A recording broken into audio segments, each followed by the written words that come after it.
Makanya disitulah sosok ini perlu kita pahami. Kenapa kuat? Kenapa bisa dengan para sahabat? Karena itulah, karena Allah sudah menanamkan sibghatallah, man ahsanu minallahi sibghah. Sibghah itu adalah celupan keimanan tanpa diiringi dengan nilai kemusyrikan, murni semurni-murnikan tawakal tu ala Allah. Jadi mereka semua tawakal kepada Allah. Makanya sahabat kuat, Rasulullah juga kuat. Sehingga 3 tahun kemudian Allah menolong dengan merusak yang namanya perjanjian yang tertempel di Ka'bah, dimakan rayap. Yang tersisa adalah cuman bismillah dan lafaz Allah. Ini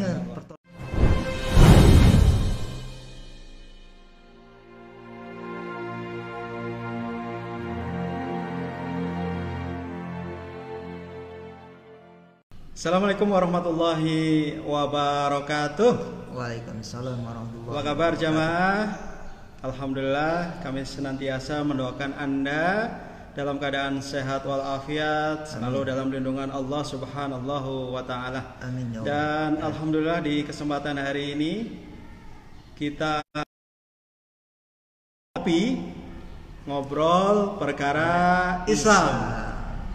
Alhamdulillah kita bisa menghadirkan Ustadz Ahmad Nasihin. Beliau adalah dai di lingkungan kita di RW 14 dan alhamdulillah juga beliau sangat aktif di kegiatan dakwah.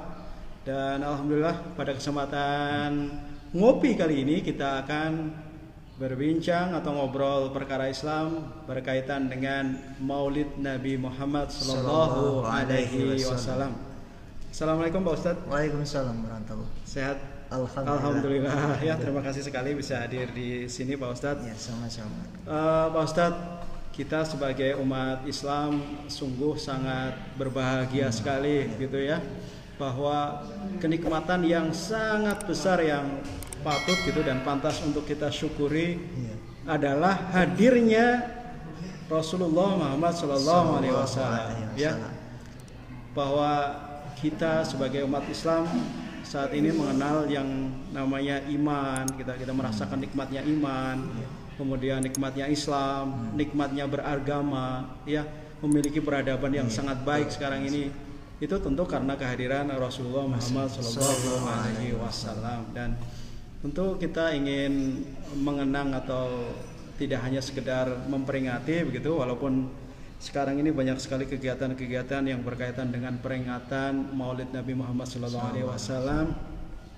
Dan kita mengingatkan kepada jamaah Anda sekalian yang melakukan kegiatan peringatan Maulid Nabi, seyogianya tidak hanya sekedar menjadi rutinitas ataupun sebagai seremonial gitu, tetapi juga kita memaknai atas hadirnya Rasulullah Muhammad SAW, bahwa beliau adalah manusia terbaik yang Allah hadirkan di muka bumi, yang Allah menghadirkan untuk menyempurnakan akhlak manusia begitu ya, sehingga peradaban yang kita alami saat ini berada di peradaban yang penuh dengan keteraturan begitu, dan dengan akhlakul karimah.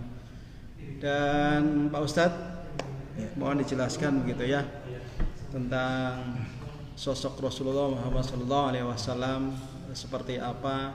Dan ini menjadi sangat penting bagi kita karena dengan mengenal sosok Rasulullah Muhammad SAW ini, anak-anak kita terutama ya, sebagai generasi Islam itu akan menemukan idolanya gitu, superhero-nya gitu, tidak mengidolakan superhero yang lain gitu. Karena sesungguhnya sudah ada Rasulullah Muhammad SAW, bahkan di dalam Al-Quran juga Allah menyebutkan bahwa Rasulullah sebagai uswatun hasanah. Silakan Pak Ustaz. Bismillah, assalamualaikum warahmatullahi wabarakatuh. Waalaikumsalam warahmatullahi Ikhwan wabarakatuh. ngopi yang saya hormati dan insya Allah muliakan, dan yang saya hormati di sebelah kanan saya yang tiada asing lagi, Master of Ceremonial, Bapak. Alhamdulillah kami di sini bisa hadir, wabil khusus saya di sini. Semoga kehadiran kita yang senantiasa tidak jemu-jemu untuk mengudara berbagi khasanah Islamiyah, semoga akan menjadi salah satu bagian pencerahan umat, sehingga pionnya Masjid As-Siddiq sebagai salah satu pemersatu mungkin hal ini dalam rangka mensyiarkan dakwah Islam, semoga tetap istiqomah. Sebagaimana tema kali ini yang sudah disampaikan oleh ikhwan saya di sini, bahwa siapa Rasulullah Sallallahu Alaihi Wasallam. Kalau berbicara masalah sosok Rasulullah Sallallahu Alaihi Wasallam, ini tiada jemu, ini kata yang tidak pernah bosan untuk diucapkan, untuk dibicarakan. Karena Allah saja senantiasa memuji, karena khuluqul azim, engkau sungguh mempunyai akhlak yang agung. Allah saja memuji, apalagi pujian kita. Makanya kalau seandainya kita berbincang yang bermutu dan bernilai, berbicaralah dengan Rasulullah Sallallahu Alaihi Wasallam. Bahkan di era abad sekarang, ikhwatul iman, Michael Hart ini seorang pemersatu. Dia menggali dan mencari sosok yang paling populer, yang paling dicintai dan paling berpengaruh di muka bumi ini. Bukan hanya di Indonesia, di muka bumi ini. Ternyata Rasulullah Sallallahu Alaihi Wasallam adalah orang nomor satu. Ini kenapa? Rasulullah Sallallahu Alaihi Wasallam sangat dicintai umat, bahkan umat tidak rela Rasul dihina, dicaci maki, karena sosok Rasulullah Sallallahu Alaihi Wasallam ini begitu luar biasa, begitu bersahaja, karena mempunyai sifat siddiq, amanah, tabligh dan fatonah. Inilah yang tidak semua manusia punya. Karena hanya Rasulullah Sallallahu Alaihi Wasallam dan para nabi dan rasul sebelumnya yang mempunyai sifat seperti ini. Sebelum kita melangkah, mungkin alangkah baiknya, karena untuk mengetahui satu sosok manusia, kita lihat dulu nasabnya. Karena kita bisa menjustifikasi seorang baik dan tidak, mungkin kita bisa melihat nasabnya. Rasul ini adalah, kita tahu bersama bahwa beliau adalah nasabnya sampai ke Nabi Ibrahim alaihissalam, bahkan sampai ke Nabi Adam alaihissalam. Tentunya bapak kita semua, tentunya kayak itu. Oleh karena itu, Muhammad bin Abdullah bin Abdul Muttalib bin Hasim bin Kinanah, dan kesananya adalah akan bertemu, karena pada dasarnya keturunan dari Siti Aminah dan Abdullah ini bertemu di Bani Kilab. Makanya satu keturunan, maka melahirkanlah sosok Rasulullah Sallallahu Alaihi Wasallam. Kenapa Siti Aminah terkenal sangat soleh, gitu ya. Sedangkan Abdullah ini sangat soleh, bahkan salah satu putra yang sangat dicintai oleh Abdul Muttalib, kakeknya Rasulullah Sallallahu Alaihi Wasallam. Selanjutnya, kalau kita melihat sosok Rasulullah Sallallahu Alaihi Wasallam, beliau kenapa dilahirkan di Mekah, tidak di Gria Winaya gitu ya. Karena pada dasarnya kalau kita melihat peta sejarah begitu luar biasa, Rasul ini dilahirkan di sebuah tempat jahiliyah tempatnya, karena tempat itu adalah sangat strategis sekali, Pak. Karena di sebelah untuk berdakwah. Karena di situ ada, di sebelah timur dan barat ada Persia dan Romawi. Persia ini adalah merupakan salah satu negara adidaya dulu, yang mempunyai pamor yang sangat luar biasa, karena negara ini adalah, Persia ini ahli perang. Sedangkan yang namanya Romawi yang kita kenal sekarang adalah Damaskus dan Palestina, tempatnya di sana, itu adalah sudah maju perekonomian dan pembangunannya. Tapi mereka sayangnya pada waktu itu dua-duanya tidak suka kepada Rasulullah Sallallahu Alaihi Wasallam. Makanya Rasul dilahirkan di bumi Mekah, bumi yang sangat tandus, termasuk orang-orangnya juga jahiliyah. Karena orang, untuk membetulkan orang ini sangat mudah bagi orang yang masih bodoh daripada orang yang sudah pintar, Pak. Karena Rasul dilahirkan di Mekah itu adalah dilahir di tengah-tengah orang bodoh. Karena jahil itu kan bodoh. Makanya ketika di Persia orang sudah pada maju, di Romawi sudah pada maju. Makanya Rasul dilahirkan di Mekah. Jadi intinya dulu, setelah itu beliau baru menyebar. Nah selanjutnya kita lihat bahwa Rasulullah Shallallahu Alaihi Wasallam dari mulai kelahirannya 2 bulan dalam kandungan sudah ditinggalkan ayahanda tercinta. Selanjutnya 6 tahun kemudian ditinggalkan oleh ibunya Siti Aminah. Setelah itu diasuh oleh kakeknya Abdul Muthalib. Itu cuma 2 tahun. Abdul Muthalib ini bukan orang kaya, tapi dia hanya mempunyai pengaruh yang kuat di Mekah karena ketua suku. Selanjutnya 2 tahun kemudian meninggallah Abdul Muthalib kakeknya, lalu diasuh oleh pamannya Abu Thalib. Abu Thalib ini orang miskin. Rasulullah Shallallahu Alaihi Wasallam waktu itu beliau hidup bersama pamannya Abu Thalib dalam keadaan miskin, bahkan beliau sendiri ingin makan itu cari sendiri, Pak. Subhanallah ya. Ini perjalanan manusia pilihan Allah dari mulai kecil sudah ditempa dengan berbagai ujian demi ujian dari mulai kecil. Makanya anak kita juga harus seperti itu. Ini sosok yang perlu jadi tauladan. Pantas ketika Rasulullah Shallallahu Alaihi Wasallam ini disebutkan bahwa dalam surat Al-Ahzab 21, laqad kana lakum fi Rasulillahi uswatun hasanah. Jadi Rasul dilahirkan ke muka bumi ini sebagai uswatun hasanah, suri tauladan bagi semua manusia, bukan hanya orang beriman. Nah inilah ketika Rasul beranjak, bahkan pamannya sendiri waktu itu sangat kasihan sekali kepada Rasulullah Sallallahu Alaihi Wasallam. Beliau berkata, "Ya Muhammad, kalau seandainya engkau merasa kesusahan hidup bersamaku," kata Abu Thalib, "silakan engkau mencari orang yang mampu bisa membahagiakanmu." Tapi Rasul apa jawabannya? "Aku senang denganmu paman karena engkau adalah lebih baik dari yang lain." Dipeluk Rasul dan hiduplah dengan Abu Thalib. Sampai di usia 9 tahun Rasul masih tetap mengembalakan kambing. Berapa upah yang diterima Rasulullah Shallallahu Alaihi Wasallam untuk menyambung hidup itu? Beliau cukup dengan 2 cauk. 2 cauk ini kalau sekarang adalah 2 kepal, Pak. Jadi untuk menghidupi 1 hari itu. Jadi Rasul juga bekerja dari mulai kecil. Makanya ketika umur 9 tahun dicobalah Rasul ikut berdagang dengan pamannya Abu Thalib ke Syam. Cuman di tengah perjalanan dikarenakan mungkin illa biiznillah, kecuali dengan izin Allah, bertemulah dengan pendeta Buhairah. Waktu itu pendeta sudah melihat irhas, ciri kenabian Rasulullah Shallallahu Alaihi Wasallam.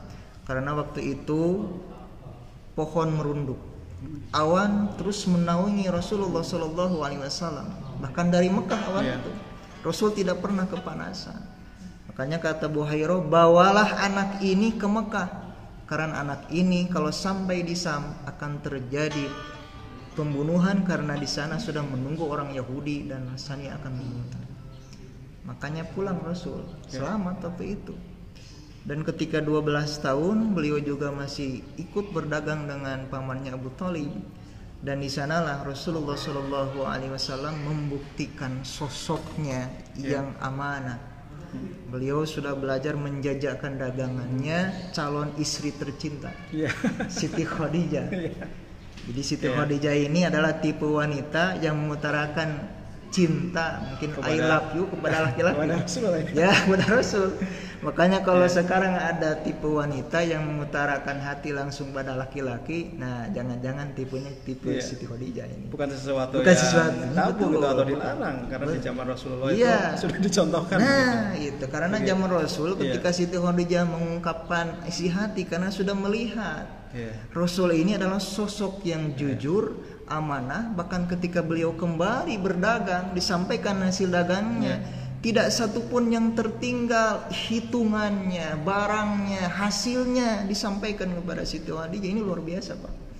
Makanya itulah yang sangat menarik bagi Siti Khadijah. Kenapa terpikat dengan Rasulullah Sallallahu Alaihi Wasallam? Karena Rasul ini dari mulai kecil amanah. Betul. Jadi jujur. Jangan salah begitu ya. Kalau ada seorang gadis, anak-anak kita misalnya mengungkapkan rasa cintanya kepada seorang laki-laki atau mungkin dia mengutarakan kepada orang tuanya, itu ada catatannya begitu kan, tidak asal gitu begitu. Jadi ada kriterianya. Iya, betul. Jadi kalau kriteria sudah kita dapatkan, sebagaimana laki-laki tipe kriterianya adalah semacam Rasulullah SAW, itu wajib mungkin dilirik kalau penyakitnya. Cuman mungkin zaman saat ini untuk melihat ke tahap ini mungkin masih ada Pak. Tapi seseletik mungkin lah baik laki-laki maupun perempuan untuk melihat lawan jenis sebagai bahan pendamping hidupnya.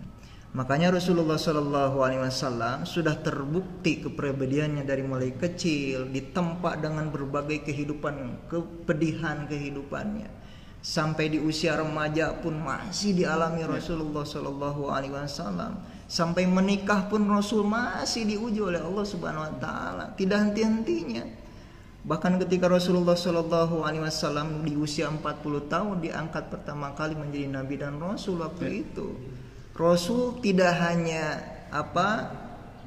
mendapatkan desakan dari kiri dan kanan, bahkan musuh dan sebagainya. Bahkan dari golongan sendiri pun sama, dari kalangan Bani Hasyim juga sama itu. Karena menohoknya keluarganya, karena di samping katanya mempunyai akidah yang baru gitu kan. Karena ini suatu yang sangat luar biasa.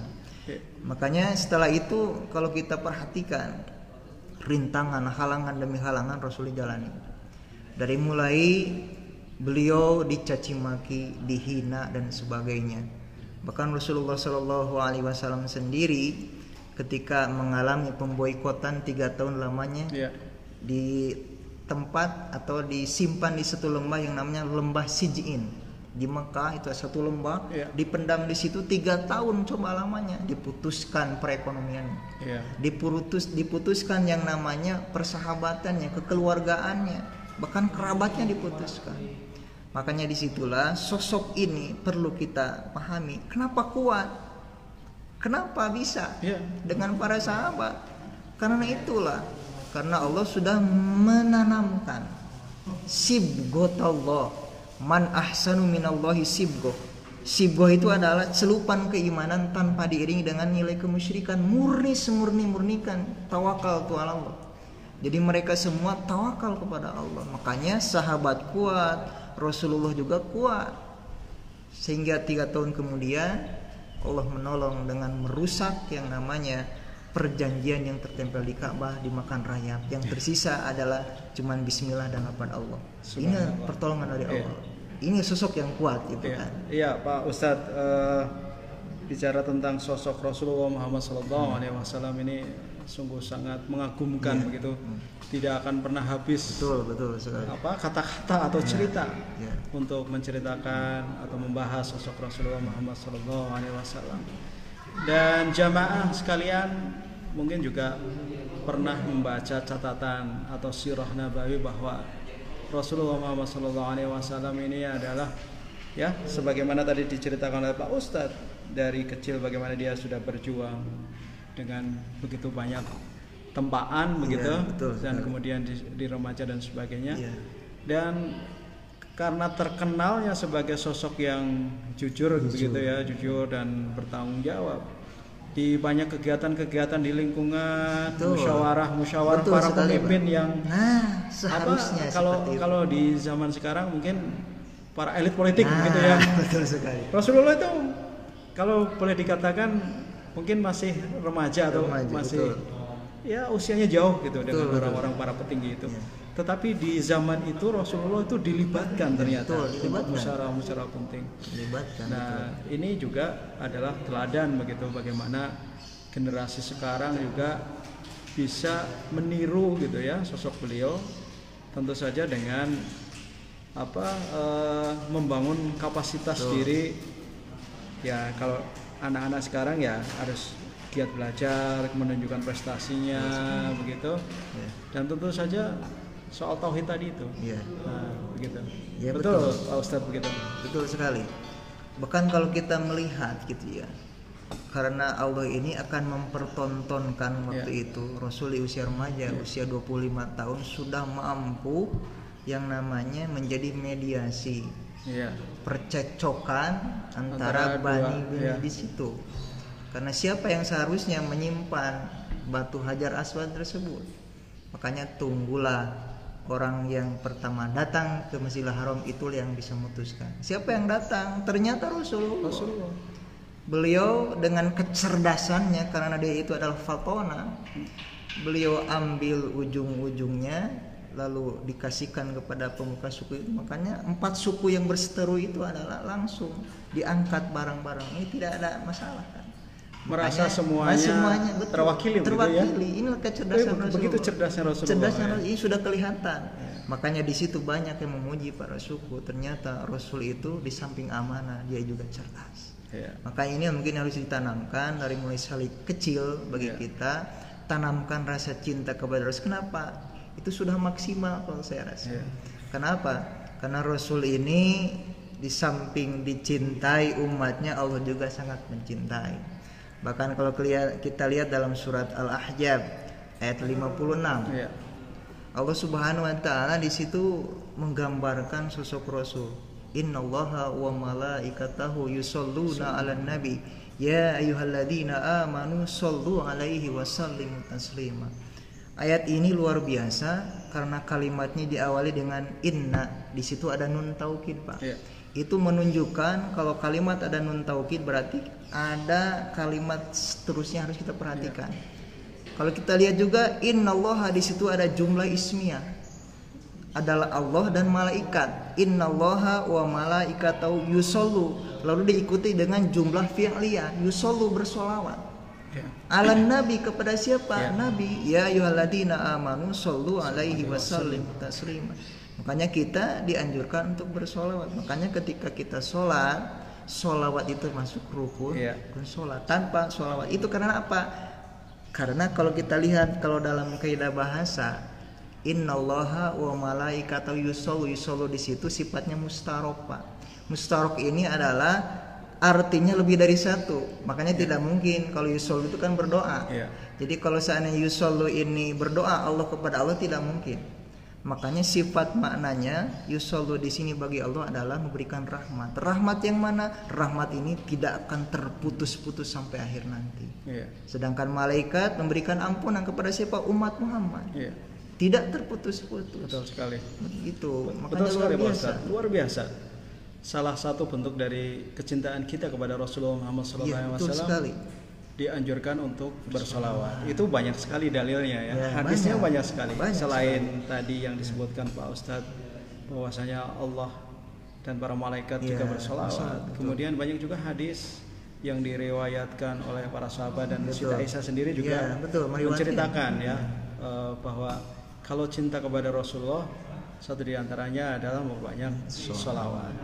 Dan bicara soal cinta ya kepada Rasulullah Muhammad SAW, ini mungkin jamaah juga bisa menjadi sebuah renungan begitu ya. Ini ada sebuah riwayat yang menceritakan tentang sosok paman gitu ya, paman Rasulullah ya, yang diceritakan beliau sebagai sosok yang tidak masuk Islam gitu ya, tidak masuk Islam dengan alasannya yang tersendiri begitu ya. Abu Thalib ya. Padahal Rasulullah sangat menghendaki beliau untuk masuk Islam gitu, tapi Allah mentakdirkan dia meninggal dalam keadaan kafir begitu, tidak Islam. Tetapi di dalam riwayat ini karena kecintaannya kepada Rasulullah Muhammad SAW, ketika dia dimasukkan dalam nerakanya Allah, maka dalam riwayat ini diceritakan setiap hari Senin begitu ya, di hari kelahiran Rasulullah kalau tidak salah, Allah memberikan keringanan azab gitu. Nah, mungkin bisa dijelaskan lebih lanjut ini, bagaimana ceritanya? Nah, ini memang karena sosok yang sangat dicintai ini, sabda Rasul dalam hadisnya mempunyai 3 kriteria. Termasuk pamannya ini, Pak. Apa kata Rasulullah Shallallahu Alaihi Wasallam? Salah satu sidqun ahabba. Jadi 3 ciri yang benar cinta kepada Rasul itu ada 3. Yang pertama adalah ayyahtaro kalama habibihi ala kalama ghairihi. Jadi orang yang mencintai sesuatu ini senantiasa memperhatikan apa yang diucapkan kekasihnya daripada yang lainnya. Makanya pamannya ini kenapa bisa begitu luar biasa di hadapan Allah, padahal kan yaitu karena sangat apapun yang disampaikan Rasulullah SAW dia sangat mengikutinya. Betul. Apapun yang engkau sampaikan Muhammad, aku mengikutinya. Bahkan ketika Rasulullah SAW dicaci, dimaki oleh orang kafir Quraisy waktu itu, ketika pamannya mengatakan, aku mencintaimu Muhammad, sudah saja berdakwah, jangan diteruskan karena akan mengancam jiwamu, kata Abu Thalib. Apa kata Rasulullah SAW? Sampai mati pun demi ibu dan bapakku tidak akan menghentikan dakwah ini. Apa kata Abu Thalib? Kalau begitu aku mengikuti apa yang kau ucapkan. Ini lalu sosok luar biasa. Makanya pantas Allah Subhanahu Wa Taala di sini sangat mencintai beliau. Walaupun pada dasarnya dari segi background mungkin backgroundnya itu ya tetap yang namanya orang kafir itu kan tetap neraka. Tapi bagi orang yang beriman kata tadi Pak yukhruju minan nar man misqala dzarrati minal iman. Barang siapa yang di dalam hatinya terbesit keimanan walaupun sebiji zarrah, sangat kecil, Allah akan mengangkatnya ke narul hayat dan dimasukkan ke surga. Semacam itu. Wallahu alam Wallahu alam. Yang jelas Allah Maha tahu tentang Abu Thalib pamannya Rasulullah SAW. Baik jamaah yang dimuliakan Allah Subhanahu Wa Taala, kita di ngopi sore hari ini selain kehadiran Pak Ustadz yang akan menjelaskan soal sirah begitu, kita juga kehadiran tamu lagi beliau adalah ketua DTA Masjid As-Siddiq, yaitu Bapak Haji Khairil Rashid. Silakan Pak. Waalaikumsalam. Terlambat ini. Silakan. Alhamdulillah. Ada Bang?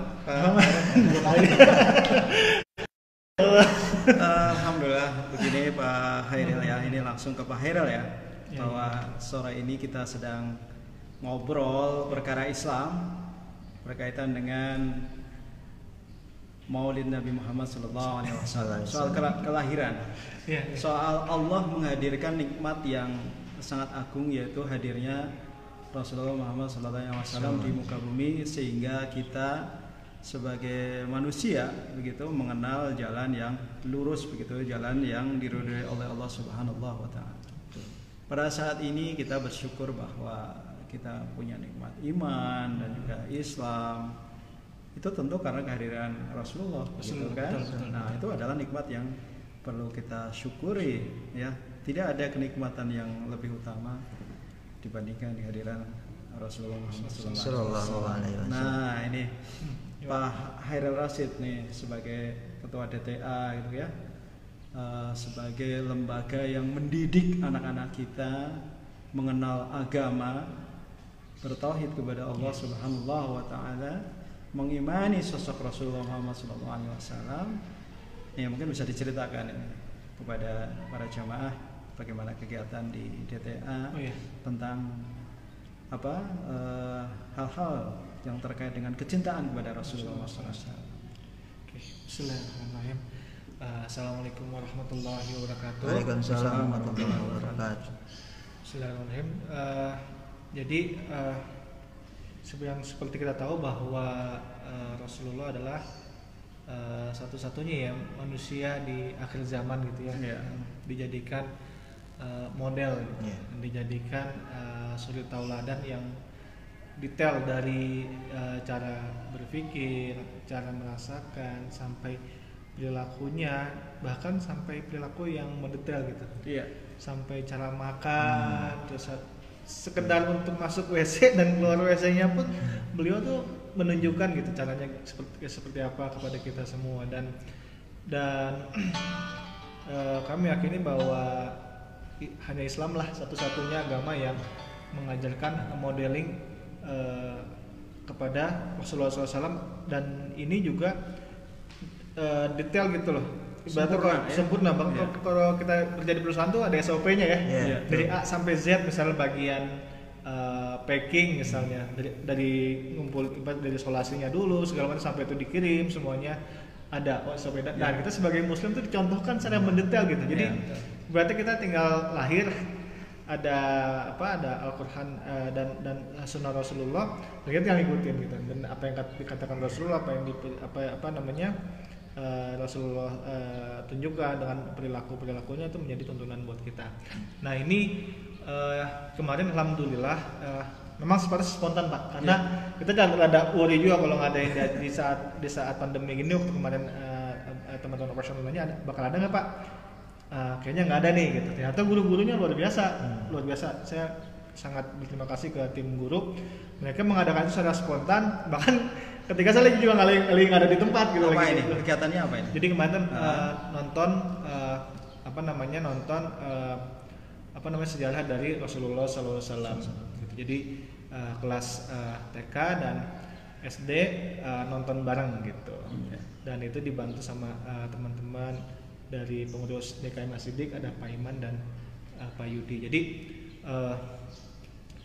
dengan begitu harapannya secara visual anak-anak tuh bisa melihat gitu ya, dan merekam dan bisa merasakan perjuangan dari Rasulullah SAW. Dengan begitu harapannya ketika dia bisa merasakan emosinya, ada terpacu untuk menerapkan dan mendakwahkan apa yang Rasulullah katakan dan Rasulullah lakukan gitu, tunjukkan kepada kita semua gitu. Dan ini menjadi poin terpenting untuk kita, karena hari ini bahwa kita saksikan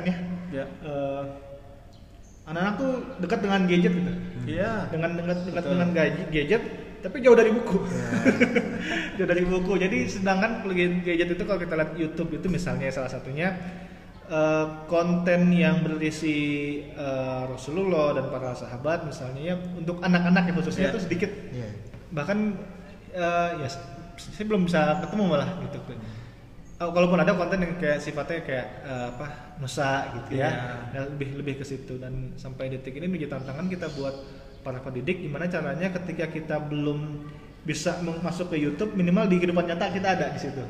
Teladan dari kita semua sebagai orang tua. Betul. Nah, poinnya nanti adalah PR selanjutnya adalah ada dua sebenarnya kalau dari kita obrolan kita untuk dari DTA. Pertama adalah remajanya. Jadi ini yang pasca SD ini kalau lulus dari DTA tuh mau kemana? Iya dong, kita jadi pikiran jangan pondasinya sudah kita bangun, setelah itu dibiarkan. Remaja dibiarkan. Nah itu harapan kita nanti ke depan ada dari masyarakat kita yang bisa mengisi itu part yang kosong itu. Insyaallah ya. Amin. Yang kedua satu lagi mungkin Pak dari parentingnya mungkin. Nanti itu perlu ada, karena bahwa yang ketemu sama anak itu 24 jam sebenarnya juga bukan guru-guru gitu, tapi orang tua. Kita. Nah, gimana di database pikirannya tuh ada gimana caranya mendidik secara benar seperti yang Rasulullah dan para sahabat ajarkan. Betul. Nah, mungkin Pak lebih. Ya, jamaah semakin seru nih obrolan kita. Ya Pak Ustadz, betul sekali tadi yang disampaikan Pak Hairil dan Pak Ustadz juga tadi di pengantar sudah menceritakan bagaimana kehidupan Rasulullah Muhammad SAW di waktu anak-anak begitu ya, bahwa beliau sudah ditempa dengan begitu banyak ujian. Nah, begini Pak Ustadz, tadi dikatakan bahwa dalam kehidupan kita itu sudah ada pakem yang sangat sempurna begitu ya, dari yang dibawa oleh Rasulullah SAW ke kita. Nah, dari sirah tadi, dari beliau lahir bahkan dari silsilah gitu ya, kemudian sampai dakwah di Mekah selama 10 tahun, kemudian di Madinah 3 tahun, di Mekah 13 tahun, di Mekah 13 tahun, di Mekah 10 tahun. 10 tahun. Nah, ini sudah ada semua contoh ya di zaman itu dan juga persoalan di zaman ini. Jadi sebenarnya solusinya itu sudah ada. Betul begitu Pak Ustaz ya? Betul sekali. Ya, karena minad dzulumati ilan nur. Rasul itu pencerah dari kegelapan menuju terang benderang. Makanya di sini dalam surat Al-Fat di sini ayat 8 Allah Subhanahu wa taala menjelaskan kepada kita, a'udzubillahi minasyaitonirrajim, inna arsalnaka syahidan wa mubasysyiran wa nadhiran. Jadi tugas Rasul itu ke muka bumi ini adalah arsalnaka syahidan, menjadi saksi. Apa yang harus disaksikan? Rasulullah Shallallahu Alaihi Wasallam tiada lain adalah keagungan Islam. Al-Islam ya'lu wa la yu'la alaih. Islam itu tinggi, agung, makanya harus diikuti dengan umatnya yang agung. Makanya keagungan umat itu berada dalam keagungan dan ketinggian moral yang kita kenal dengan akhlak. Suatu bangsa akan berdiri kalau akhlaknya tegak berdiri. Tapi kalau suatu bangsa ini akhlaknya bejat, maaf nih, agak bejat-bejat seperti tembok. Jangan harap negara itu akan mulus, justru akan mengalami tantangan. Gitu. Makanya berdoa saja saat ini. Mungkin ada yang mengatakan kita jangan kembali ke masa lalu. Justru masa lalu itu masa keemasan Islam.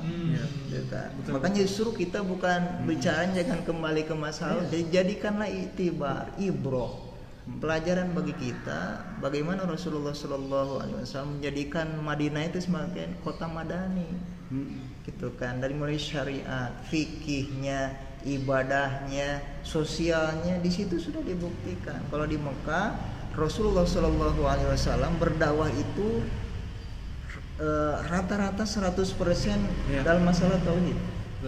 Kalau di Mekah sudah dalam ibadah, syariah dan sebagainya. Jadi penetapan hukum ada di Madinah. Makanya di sinilah kita harus sama-sama bahwa Rasul diutus ke alam dunia ini sebagai syahid dan saksi. Jadi kalau kita sebagai umat Islam berbicaranya tidak seperti Rasulullah, berarti sudah menghancurkan agama. Berarti umat Islam berperilaku tidak seperti Rasulullah, berarti orang tersebut sudah menghancurkan agama, itu dan sebagainya. Apalagi meninggalkan perintah Allah tentunya, meninggalkan larangan apa menjalankan larangan Allah, tentunya ini sangat berbahaya gitu ya. Maka mubasyiron ini sebagai pembawa berita. Apa yang disampaikan Rasulullah tiada lain adalah tarakta fikum amrayni tamassakum an tadillu abada, kitaballah wa sunnatur rasul. Jadi Rasul meninggalkan wasiat itu cuma 2, Al-Quran dan As-Sunnah. Jadi jadikan sebagai pelajaran bagi kita untuk menyampaikan risalah kebenaran. Karena disitulah Rasul menyampaikan itu. Bagaimana luar biasanya Rasul menyampaikan risalah ini sampai nyawa taruhannya, gitu kan. Coba dibayangkan oleh kita, hijrah Rasul berapa kali Pak? Berkali-kali. Hijrah Rasul ini di 2 tempat terjadi 3 kali Pak. Satu ke Abyssinia ini 2 kali, yang kita kenal Ethiopia. Itu 2 kali ya. Yang pertama kali 15 orang. Ketika itu Rasulullah mengabarkan kepada sahabat gitu ya, ke Abbasa. Karena di sana ada raja yang mau menerima Islam gitu. Maka Rasul berani berkata, kenapa Raja Abbasiyah diperbolehkan kita ke sana untuk berhijrah? La yudlamu minhu ahada. Jadi kata Rasul, Raja Najasyi ini tidak pernah menzolimi rakyatnya, tidak pernah kasar dengan rakyatnya, sayang dengan rakyatnya. Itu mudah-mudahan kita juga sama. Amin. Gitu. Karena coba aja, negaranya bukan negara seakidah, itu agamanya kan Nasrani, tapi ahlul kitab, taat kepada ajaran Nabi Isa alaihissalam. Rasul silakan sahabat berangkat ke sana. Yang pertama itu tahun 615 Masehi Pak. Itu ada 15 orang, 11 laki-laki, 4 orang wanita, dipimpin oleh Utsman bin Affan. Tapi kembali lagi 3 bulan kemudian, ternyata kata Rasulullah maka pulang sekarang. Masih kene genting di Mekah. Gitu. Kali itu deui ya dikirimkan 84 orang. Ya, lebih lah mungkin. Makanya jumlahnya dipimpin oleh Ja'far Asy-Syiddiq waktu itu. Nah, hijrah ke Abyssinia itu adalah hijrah dari khauf ila amna, Jadi hijrah dari tempat menakutkan ke tempat yang aman. Kalau yang kedua adalah hijrah ke Madinah, jadi hijrah dari al-kufri ilal Islam, hijrah dari kekufuran menuju ke Islam. Makanya inilah perjalanan Rasul sebagai pembawa kabar berita bagi kita sangat penting bagi kita, Pak. Kenapa? Karena Rasul ini sudah berusaha karena sangat cinta kepada umatnya. Sampai akhir hayat tadi Rasul menyampaikan ummati, ummati, ummati.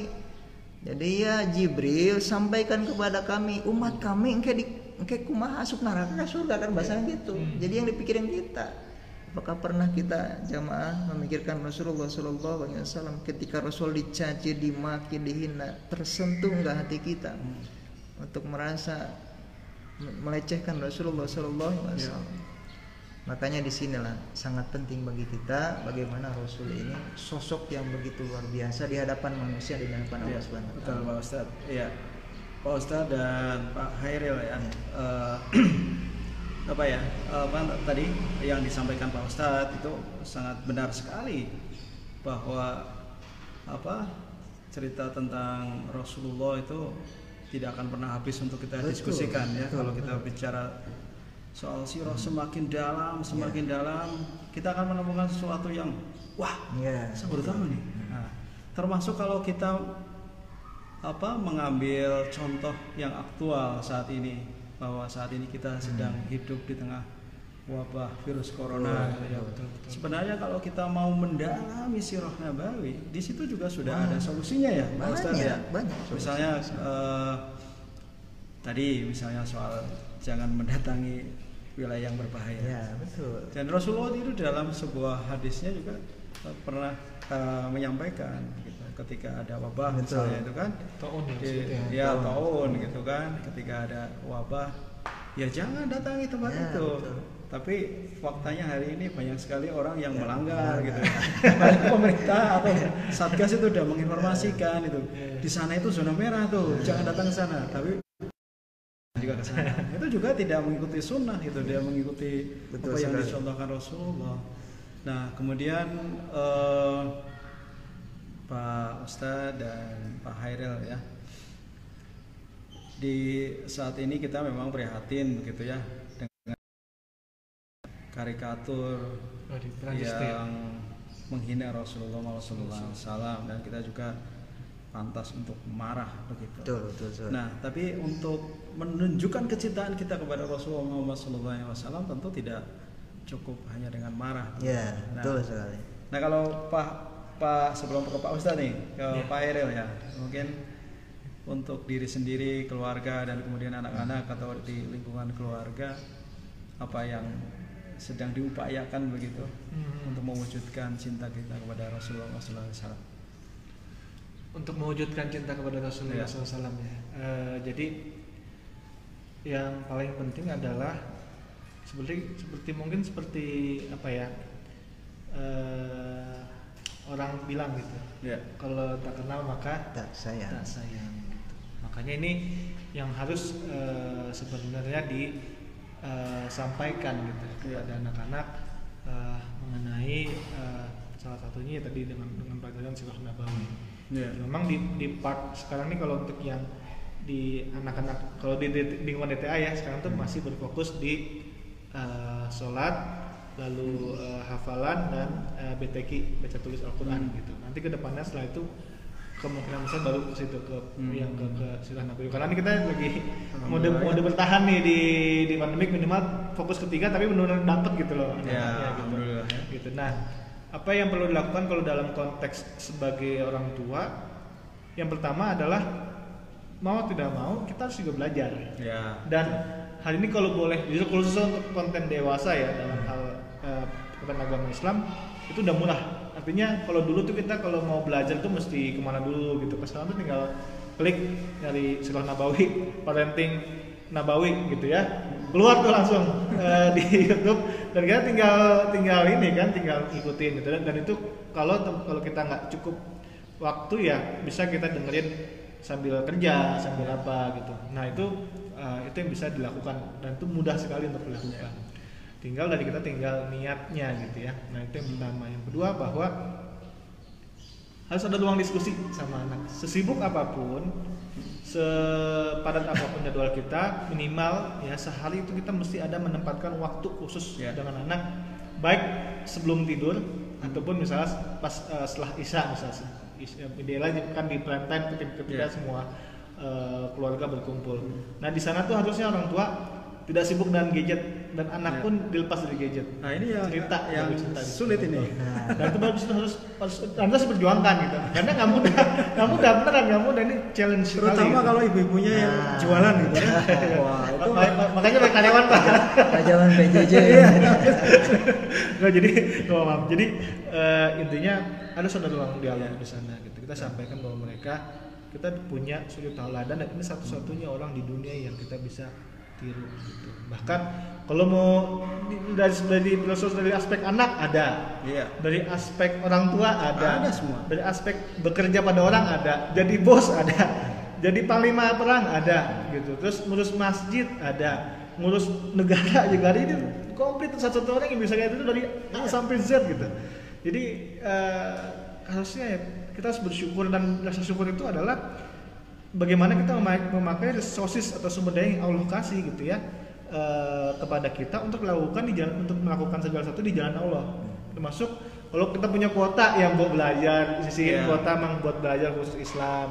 Kalau punya dana buat beli buku ya beli buku. Kalau punya tenaga dan waktu, cari list dapat ustadz kira ada di mana misalnya, datengin ustadznya, belajar di sana. Jadi sebenarnya part yang pertama adalah orang tua dulu. Jadi jangan sampai kita berpikir nanti anak mah dititipin sekolah juga sekali begitu. Kita dulu beresin, udah beres baru kita ke orang tua, ke anak gitu. Jadi jangan sampai itu kita berpikir pendidikan itu sekolah. Sekolah benar lembaga pendidikan, tapi sekolah tuh ada sedikit gitu. Ya setelah di sekolah itu anak waktu lebih banyak sama orang tua gitu. Jadi betul. Nah kalau orang tuanya nggak punya database tentang itu, apa yang diajarin, apa yang didialogkan gitu. Nah jadi penting banget kitanya dulu diisi ya, karena dari pikiran mempengaruhi emosi, dari emosi mempengaruhi perilaku kita gitu. Nah dan segala sesuatu tindak tanduk kita juga kalau punya database-nya tentang Islam, tentang apa yang Rasulullah ajaran, itu mikir dulu, Rasulullah ngajarin begini nggak sih gitu kan gitu. Kalau ada ya berarti kita bisa ngeluarin itu ke anak-anak. Tapi kalau itu nggak ada, sampai kapanpun istilahnya gini, kita mau melakukan hal yang berbeda tapi aktivitasnya sama aja ya susah. Berarti kita melakukan yang beda dulu akan menghasilkan hasil yang beda gitu. Makanya bisa kita lakukan adalah kita berjuang, pertama memperkaya pengetahuan kita sendiri. Yang kedua harus ada ruang dialog atau diskusi kepada anak ya. Nabi Ibrahim lah, Nabi Ismail ya bundaya gitu kan, saya dapat mimpi. Itu kan ada ruang dialog di sana. Nah, tinggal dari kita bagaimana caranya mau memperjuangkan itu. Karena tadi lagi gadget tuh salah satu mata kayak pisau bermata dua gitu. Kalau kita gagal, anak itu sebenarnya bukan didikan kita, bisa jadi anak didikan gadget gitu. Betul sekali Pak Hairil ya. Betul sekali. Kalau Rasulullah itu juga sangat banyak ya mencontohkan bagaimana beliau berinteraksi dengan Siti Fatimah gitu ya, sebagai putra gitu ya, sehingga sebagai putri Rasulullah, sehingga dia memiliki tauhid dan keteguhan yang luar biasa, sebagai putri yang sangat taat dengan suaminya. Itu kan satu di antara didikan orang tua gitu. Kemudian Rasulullah dengan cucu-cucunya ya, dan anak-anak yang lain tuh, anak-anak sahabat itu banyak sekali cerita. Misalnya diantaranya ketika Rasulullah baru pulang dari perang, misalnya ketemu dengan anak-anak, kemudian berinteraksi, bermain. Kemudian ada juga contoh ketika Rasulullah sedang sholat ya Ustaz ya, kemudian ada cucunya yang dia menaik di pundak, sehingga ada sahabat yang kemudian bertanya kepada Rasulullah begitu, Rasulullah mengapa engkau sujud begitu lama, apakah engkau sedang menerima wahyu begitu? Dan kemudian dijelaskan karena cucunya sedang berada di pundaknya dan dia tidak ingin mengganggu kebahagiaannya begitu ya, kalau tidak salah. Nah, Pak Ustadz mungkin juga bisa sebelum ke Pak Ustadz, ini ada informasi terlebih dahulu bahwa pada acara ngopi di pekan sebelumnya ada giveaway yang dibagikan untuk jamaah yang menyimak di YouTube. Di ngopi pada pekan kemarin temanya adalah pastikan cemburu itu ada, dan pemenang pertanyaan giveaway di ngopi pekan kemarin adalah Ibu Inggit Widianti, dan giveaway dipersembahkan dari Socana Indonesia.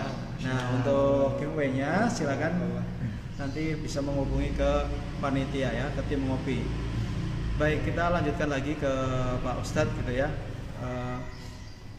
bahwa Rasulullah itu dari semua aspek ada semua teladannya, termasuk tadi Pak Hairil ya, bagaimana mencontohkan menjadi pribadi baik, menjadi orang tua dengan pribadi yang baik, kemudian menjadi seorang dengan pribadi yang baik. Ketika Rasulullah anak-anak begitu kan, dia mengembala, dia sangat taat kepada yang mengasuhnya. Kemudian ketika menjadi orang tua, beliau mendidik anak-anaknya seperti apa, itu juga sangat luar biasa. Mungkin ada satu di antara contoh cerita atau yang dilakukan oleh Rasulullah Muhammad SAW sebagai orang tua kepada anak, dan ini mungkin bisa menjadi hujah begitu bagi kita para orang tua gitu, bahwa Rasulullah adalah satu-satunya teladan yang pantas kita teladani begitu. Betul. Ya.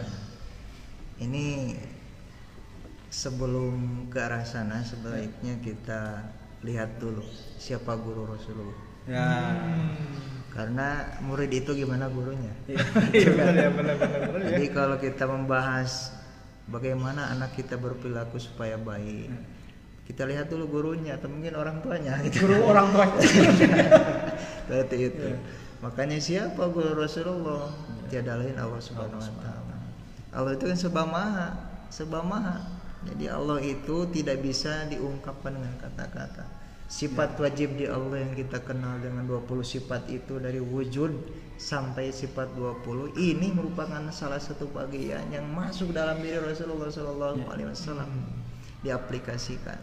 Makanya kenapa Rasulullah SAW dalam hidupnya itu senantiasa sesuai, mengena, tidak pernah salah, tidak pernah meleset. Kenapa? Yang ditirunya adalah sosok zat yang tidak pernah bersalah. Gitu. Makanya disinilah yang harus kita perhatikan, bahwa Rasulullah SAW, bahkan Allah Subhanahu Wa Taala sendiri dalam Al-Quran surat Luqman ayat 12, 13, 14 sampai 17, itu kan bagaimana cara metode mendidik anak. Ya bunayya la tusyrik billah inna syirka la zulmun adzim, dan sebagainya ila akhiril ayat. Jadi awali pendidikan anak ini dengan tauhid. Yang kedua, setelah tauhid apa? Akhlak. Setelah akhlak baru ibadah. Setelah ibadah baru sholat. Itu kan. Kenapa? Mantapkan dulu akidah dia dengan Allah Subhanahu Wa Taala. Setelah dia sudah mengenal Allah dan Rasulnya, dia akan mudah ketika melaksanakan. Coba aja di rumah Pak ya. Ketika anak disuruh sholat, dengan disuruh HP berbunyi, duluan mana dia mengambil? Pasti HP yang duluan. Makanya ini sangat luar biasa. Apalagi dihadapkan sekarang, tidak boleh tidak, gadget itu wajib dimiliki anak sekarang. Yang tadinya kita hindari sekarang ya itu kan. Ya ironis juga. Tapi tidak apa-apa, yang jelas itu tadi gurunya yang ditiru itu harus bisa mengarahkan. Utamakan bagi anak-anak kita adalah mengarahkan dengan tauhid. Baru dia itu berakhlak. Kenapa? Ya bunayya la tusyrik billah inna syirka la zulmun wa wasainal insana biwalidayhi hammalathu ummuhu wahnan ala wahni. Kenalkan dengan orang tua. Siapa orang tua? Siapa ibu kita? Siapa bapak kita? Mereka akan tahu. Orang tua harus bagaimana kita berbicara, bagaimana kita bertingkah laku. Ketika mereka sudah mengenal orang tua kita, timbul akhlak. kalau tauhidnya sudah benar, akhlaknya sudah benar, ketika diperintah kita sholat mudah, tidak akan sulit. Makanya aqim sholat wa'mur bil ma'ruf wa nahun 'anil munkar, ayat 17-nya. Dirikan sholat dan ajarkan untuk mencegah kemungkaran dan sebagainya, mengajak kepada kebaikan. Artinya bagi anak-anak kita sebenarnya ini zaman Rasulullah SAW ini Rasul senantiasa memberikan suri tauladan. Betul seperti tadi, cucunya naik ke punggung Rasul, ke pundaknya ketika sujud, dibiarkan lama sujud. Kenapa? Supaya ada interaksi kasih sayang orang tua. Itu kan. Makanya semakin dekat dengan anak, dalam artian bukan dalam artian dekat tidak mempunyai aturan, tapi dekat dengan anak itu sebatas bagaimana kita mendidik anak. Jangan sampai ada istilah Pak, budak ngalunjak ke kolong. Tapi zaman sekarang sudah komplit Pak. Anak membunuh orang tua zaman sekarang, orang tua membunuh anak sekarang, berzina anak dengan orang tua zaman sekarang. Nauzubillahi min dzalik. Makanya ini yang harus kedepankan, tauhid gitu ya. Makanya Rasul ini kalau mendidik anak tidak pernah marah. Jadi contohnya gini, bahkan ketika Rasul ini melihat anak-anak lagi bermain, Rasulullah SAW menghampirinya, anak-anak berkerumun, karena kalau dikerumuni oleh Rasulullah SAW ini sangat senang anak-anak. Karena Rasul ini peramah, murah senyum, penyayang dengan siapapun. Bahkan berlomba-lomba ingin menjadi orang tua mereka. Itu kan kenapa? Saking luar biasanya Rasulullah. Dan ketika itu anak-anak dihampiri Rasulullah SAW, apa kata Rasulullah SAW? Apakah engkau senang ketika bermain seperti ini? Dia mengatakan, senang ya Rasulullah, tapi aku lebih senang bertemu denganmu ya Rasulullah. Kenapa? Berarti anak kalau sudah menyenangi seseorang, berarti seseorang itu sudah mempunyai salah satu yang sangat luar biasa dalam hidupnya. Mungkin bisa melindunginya, mungkin bisa ke depannya, karena pada dasarnya itulah harus kita kedepankan. Dalam Al-Quran sudah banyak cara bagaimana mendidik anak. Dalam surat Luqman juga sudah jelas. Bahkan keseharian Rasulullah SAW juga sebagai suri tauladan itu harus diperhatikan. Bahkan yang paling utama bagi anak-anak kita sekarang, anak-anak harus senantiasa dikenalkan dengan Rasulullah. Jadi kalau kita belajar Sirah Nabawiyah akan berbeda dengan belajar sejarah. Apa bedanya sejarah dengan Sirah? Kalau Sirah itu kan sama dengan manhaj, jalan. Jadi yang dikaji di Sirah itu semacam Sirah Nabawiyah, intinya adalah mengkaji Rasulullah SAW dari mulai yang kecil sampai yang terbesar. Dan itu diturunkan dari mana? Dari dalil, dari Al-Quran, dari Al-Hadis, juga diambil dari kitab-kitab Sirah. Itu namanya Sirah. Jadi kalau kita kaji itu isinya adalah qot'i. Sedangkan sejarah hanya mengambil, namanya sejarah itu kan sama dengan artinya pohon gitu kan. Kalau pohon cabang gitu kan. Itu makanya hanya bagian tertentu seorang tinggal di mana dia disampaikan itu sejarah. Jadi tidak sekomplit Sirah. Betul. Makanya kenalkan anak-anak kita untuk belajar Sirah. Siapa yang harus membimbingnya? Anak-anak kita. Bagaimana dengan kehidupan gadget? Bisa itu justru kata Bapak Hairil tadi kan semakin mudah Pak. Sirah Nabawiyah, bagaimana Rasul ketika dilahirkan, bagaimana Rasul nasabnya siapa, dan sebagainya. Mungkin itu yang harus kita kedepankan. Karena pada dasarnya kalau di rumah mendidik anak dengan kemarahan, anak ini akan takut. Karena takut akan menghasilkan menjadi anak yang pendendam. Tapi kalau mendidik anak dengan kelembutan akan melahirkan kasih sayang. Saya sempat rame juga tuh Pak kemarin Pak, yang meme itu lebih enak belajar sama siapa, ibu guru atau mama di rumah? Nah, betul. Sama ibu guru karena mama kan? Betul. Itu fenomena. Itu korban BDR katanya. Ya betul sekali Pak Ustadz dan Pak Hairil gitu ya, bahwa kita wajib gitu ya untuk belajar Sirah Nabawi, karena mempelajari Sirah Nabawi itu tidak hanya sekedar belajar sejarah gitu ya. Oh iya, benar. Karena belajar Sirah Nabawi itu sama halnya dengan kita mengikuti gitu ya. Betul. Bisa jadi hujah, Pak. Jadi hujah. Jalan Makannya kan Rasulullah Rasul SAW. seperti apa, gitu kan. Jalannya seperti apa. Tadi misalnya Pak Hairil menceritakan bahwa dalam kehidupan selama 24 ada contoh, dan itu ada di dalam sirah gitu kan. Bagaimana Rasulullah misalnya ke kamar mandi, kemudian keluar dari kamar mandi, itu tidak hanya sekedar sebagai ilmu pengetahuan gitu, tetapi kita praktikkan dalam kehidupan sehari-hari. Nah, itu yang disebut dengan belajar sirah. Betul sekali. Dan terima kasih sekali jamaah sudah menyimak obrolan ngobrol perkara Islam, dan kami juga mengucapkan terima kasih atas kehadiran Pak Ustadz Ahmad Nasihin di kesempatan sore hari ini, dan juga Pak Hairil Rashid sebagai Ketua DTA Masjid As-Siddiq. Dan kami mengajak kepada jamaah sekalian, terutama kepada para orang tua begitu, untuk mari bersama-sama kita belajar Sirah Nabawi, karena di dalam Sirah Nabawi ini akan semakin kaya, akan semakin banyak yang kita dapatkan, dan dari situlah kita kemudian akan tumbuh cinta yang semakin dalam gitu ya Pak Ustadz. Dan insya Allah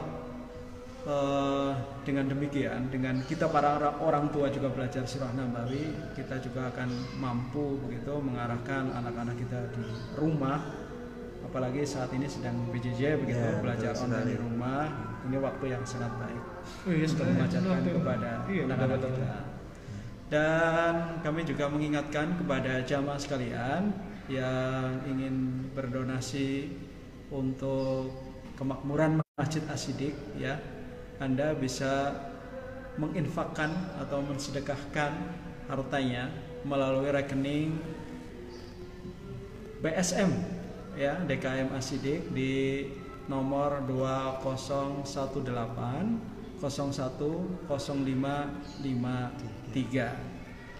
Kemudian jangan lupa untuk terus mengikuti program kegiatan-kegiatan dakwah di Masjid As-Siddiq, termasuk ngopi pada sore hari ini. Dan Anda juga bisa mengikuti atau follow di sosmed media sosial Masjid As-Siddiq di Instagramnya, YouTube, dan fanpage Facebook Masjid As-Siddiq Official. Insya Allah platform tersebut juga dijadikan sarana dakwah bagi kita. Insya Allah. Luar biasa. Alhamdulillah Pak Ustadz dan Pak Hairil, kita sudah di penghujung acara ngobrol perkara Islam, dan kita senantiasa berdoa selalu sehat. Amin, begitu sehingga kita bisa meneruskan dakwah ini. Amin. Assalamualaikum warahmatullahi wabarakatuh. Silakan. Bismillahirrahmanirrahim. Aduh, masalah.